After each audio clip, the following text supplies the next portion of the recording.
Good evening and welcome to NASA's Kennedy Space Center in Florida for the SpaceX CRS-11 post-launch news conference. We wouldn't be here if it weren't a tremendously successful day, and we're all very pleased to be here. And I'm happy to be joined by, to my left, Mr. Ven Phen, manager of the International Space Station Transportation Integration Office at Johnson Space Center in Houston.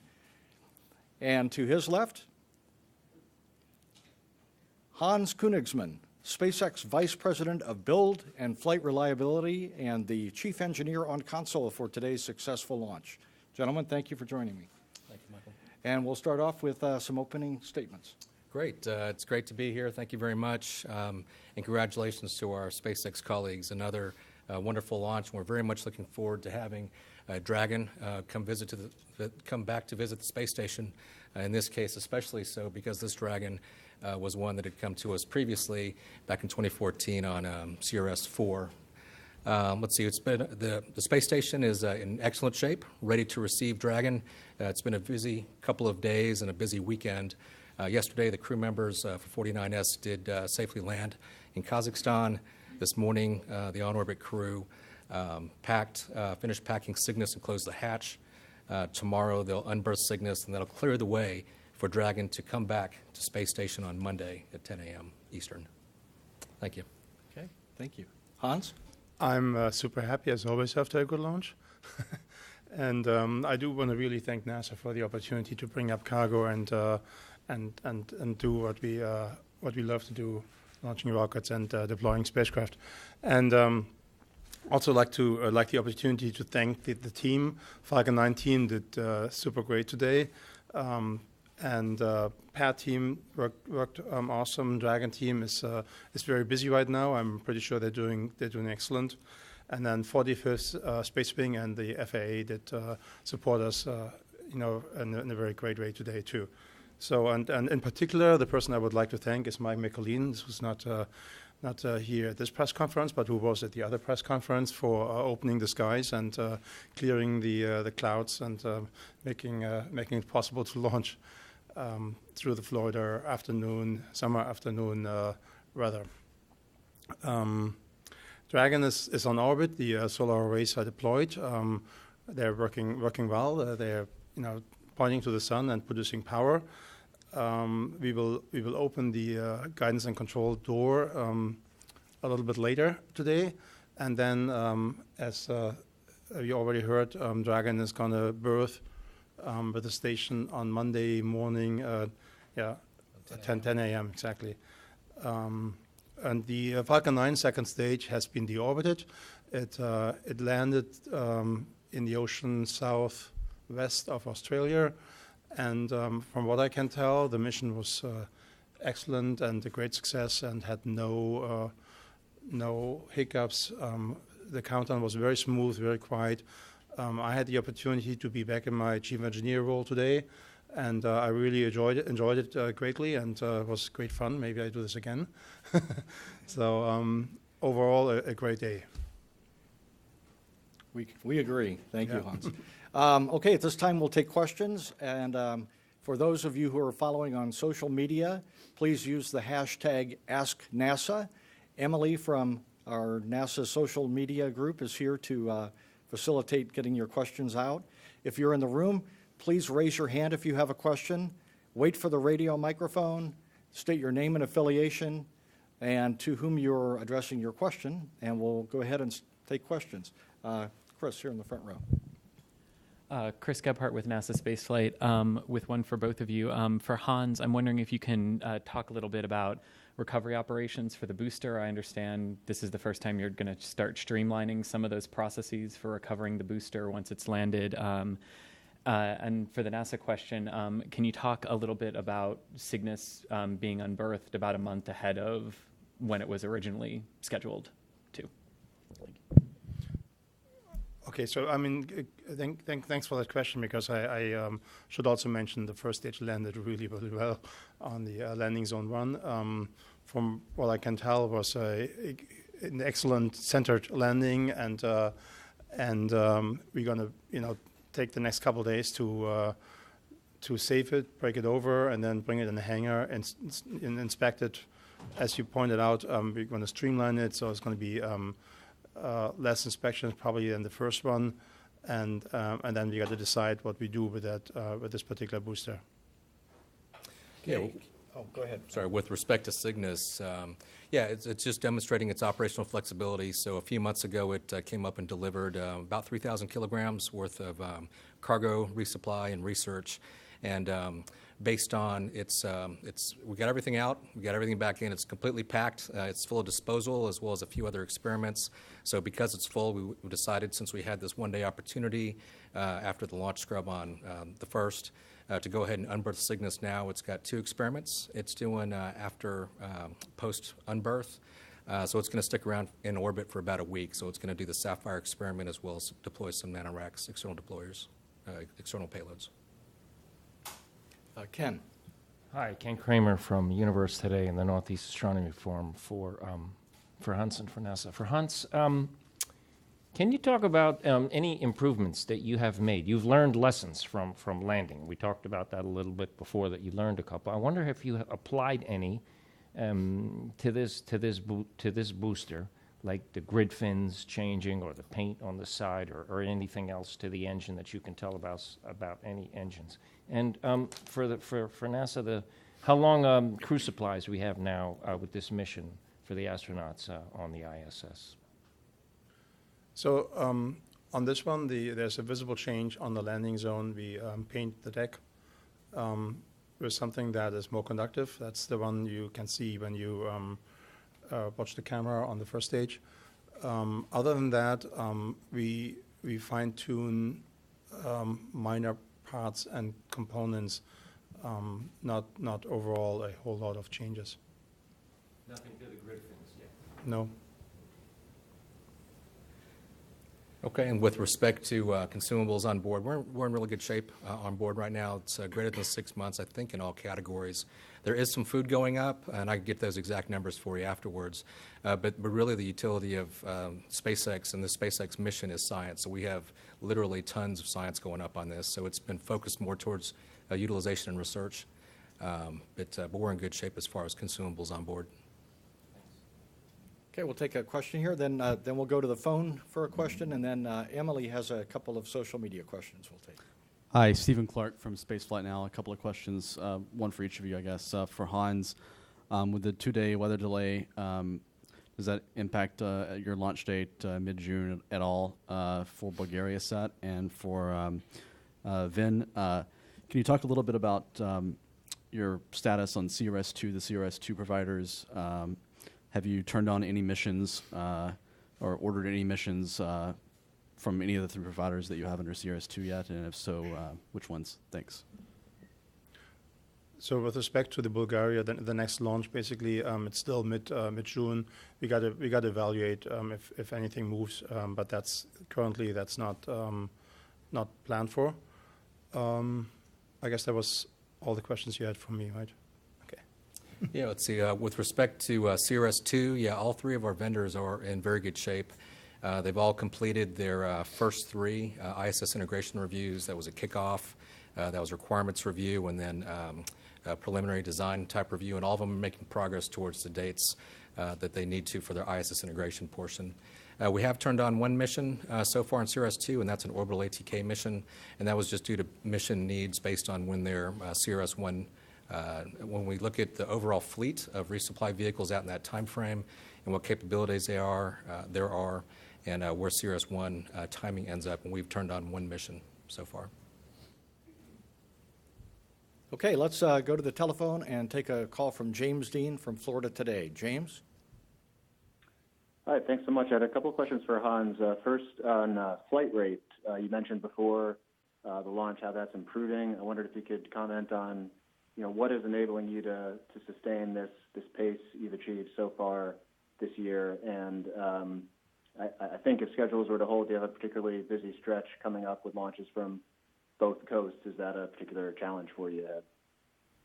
Sorry, I'm not sure I captured the question totally. James, can you please ask that again?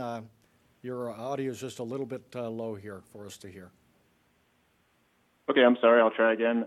Hans, I wondered if you could comment on your flight rate so far this year. What is enabling you to sustain this pace that you're at right now? And you have a busy stretch coming up with launches from both coasts. Is that going to be a particular challenge for you coming up soon? Okay. Thank you. That's actually an excellent question. So a lot of that is turning things into routine, I would say, and learning just to deal with this operation better and better every time. The situation that we launch from both coasts is something that is somewhat new for us. We've had this with a little bit of separation in the past, and we've set up the teams to be able to cope with that and basically have the ability to launch from both sides within a short time period. Okay, we have another caller on the line, Brandon from Space News 360. Hi. First off, congratulations on the successful reuse of the Dragon capsule. I was wondering, now that you've achieved both the first reuse of the first stage and the Dragon capsule, has NASA given any interest in using a reuse core? And if so, what is the timeline on that? That question goes to you, right? Or? Yeah, so we are, that question has been posed. We are looking at it. We're evaluating every aspect of it very carefully, and there is no schedule yet when we might go down that path. But we're looking at it. Okay, perfect. Okay, let's see how things are shaping up on social media. Emily, do you have some questions? Yeah, thanks, Mike. This question is from Mary Robinette, and she wants to know, with the successful reuse of the Dragon capsule and Falcon 9's beautiful landing, what's the next milestone you're aiming for? That's a good question. Well, we have two major milestones coming up with Falcon Heavy and Crew Dragon, both later this year. So that keeps us busy. And I would say those are the two major milestones coming up. Those are pretty big milestones. Great. There are two more questions from social media. This one's from Joe Foster. How many missions do you think you can continue to reuse a Dragon capsule? So we planned for multiple missions to be able to use Dragon, and when this Dragon comes back, we will evaluate and see if we. I described this last time. This is like every component has a life, and then every mission takes a little bit off, and you have to have a certain life remaining, basically, in order to do the next mission with margin. And it depends a little bit on how that works out. If I had to guess, probably a couple more. This last one's from Matt Camper. He wants to know, how did it feel to be the 100th launch from 39A today? Great. Okay, Chris has a question here in the front row. Yeah, for Hans. What's the status of building the new landing pads at LZ1 in preparation for Falcon Heavy later this year? Ooh, that's an excellent question. I should have actually driven by that. I don't think we're done with that yet, but I think we started building it. I mean, it's just I'm sorry, I didn't have the time to drive by and take a look. Yeah.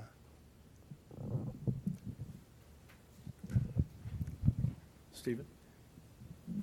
Hi, Stephen Clark from Spaceflight Now again. Your next mission, I understand, is sort of a longer mission for you, Bulgaria Sat. I think it's something like 6 hours to spacecraft separation, based on what I've heard from your customer. Can you talk a little bit about that mission profile and what's required to do that sort of injection? Thanks. Are you sure? Because I didn't hear that so far, and I would have, like you, I would have paid attention to that, and looked into this more deeply. But I have to admit, I don't have the information on this. It's from Bulgaria Sat. They did a journalist presentation last week. Can we come back to you and Yes. maybe see if we can clarify that? Sure. Because I'd be surprised. Okay, Ken. Hi, Ken Kramer again for Hans. I was just wondering, the Dragon, you have considered using this as an orbiting science lab in the past. I wonder, do you have any missions, any plans, any customers to fly the Dragon in orbit alone? I know we did consider that, and I know we worked on that, but I don't know what the current status on this project is, whether we will do this or not, frankly. Okay, we're going to get the microphone to question here in the second row.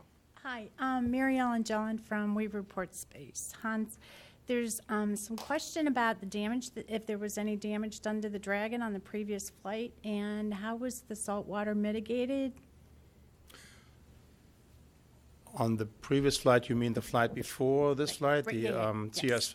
So this Dragon flew on CRS-4, and from what I can tell, there was no particular damage. When I say it takes lives of components, that's just normal operation. That's basically just the shaking and rattling that you have during launches, and it's not a particular damage per se. It's what the part is designed for. I'm not aware of any damage to Dragon on its. And beyond that usage, the overall, just the normal usage on last flight. And then on the saltwater front, we've made steady progress to keep the saltwater more and more out. Just being in a salty atmosphere is usually already pretty bad. So my understanding is right now that we've cleaned this up pretty well, and that allows us to use more and more components. Okay. Emily, do you have any other questions that you'd like to ask at this time? All right, then we'll wrap things up with a final question from Sawyer. Thank you very much, Mike. Sawyer Rosenstein with Talking Space. For Hans, with the launches picking up now, with there being more of them, and with Block 5 being capable of doing barge or land landings, can you talk a little bit about the process, with, for example, 2 weeks coming up between launches, in the decision process on barge versus land landings? So the barge versus land landing is always driven by, I want to say, how much fuel you have left after your main mission. And if you have enough fuel left, you return to the land. That's in generally easier for us and saves money because we don't have to send the drone ship out there. In general, it seems that drone ship and land landing are equally, I don't want to say easy, but for the rocket itself, it seems to be the same basically in terms of hitting the deck and hitting the landing spot, or rather landing on the right spot. So the decision is literally just depending on how much fuel you have left, and that depends on the orbit, on the satellite, how heavy the satellite is, what kind of mission it is, and all these factors. So we know this we know this a while before. I mean, it's not the 2 weeks. We know this month ahead of time. So then you're working your schedules to adjust to Correct. try and account for the payload weight Correct. for that as well. Yeah, I mean the 2 weeks. At the end of the day, you need to get the vehicle and the payload ready, and we have multiple places where we can do this now. So it's Okay, thank you very much for coming. Before we leave, I wanted to let you know a couple of notes on NASA television. Before Dragon arrives at the space station, as Ven was talking about, orbital ATK's Cygnus cargo spacecraft is set to depart the station tomorrow. Expedition 52 flight engineers Peggy Whitson and Jack Fisher will be operating the robot arm. NASA television coverage starts at 8:30 a.m. Eastern Time for an expected 9:10 a.m. release. And then on Monday, Dragon makes its arrival. NASA television coverage will begin at 8:30 a.m. for an expected capture at about 10 a.m. Eastern Time. And for more information on the SpaceX CRS-11 mission, please visit www.nasa.gov/SpaceX. And more information about the International Space Station, www.nasa.gov/station. Thank you very much for coming.